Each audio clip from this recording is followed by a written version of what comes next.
امروز بیایید که چند تا عبارت جدید، چند تا لغت جدید با اعضای خانواده یاد بگیریم. Number 1 father پدر، mother مادر، هر دوتا با هم parents والدین. Number 2 brother برادر، sister خواهر، هر دو با هم siblings خواهر برادر. Number 3 husband شوهر، wife خانم زن، هر دو با هم میشه چی؟ spouses یعنی زن شوهر. معنیشون نوشته هستم. The next one daughter دختر، son پسر، both together children اطفال بچه ها. Number 5 family alive before you فامیلی که قبل از شما زندگی کردن، خانوادهتون که قبل از شما بوده.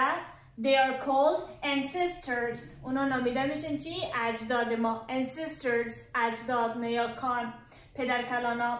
Number 6 family alive after you خانواده‌ای که قرار بعد از شما زندگی بکنن. نسل‌های بعدی منظور میشه چی؟ descendants معنیشان اولادان. excellent. اگر شما هم بلد هستین یکی در کامنت برای من هم بنویسید.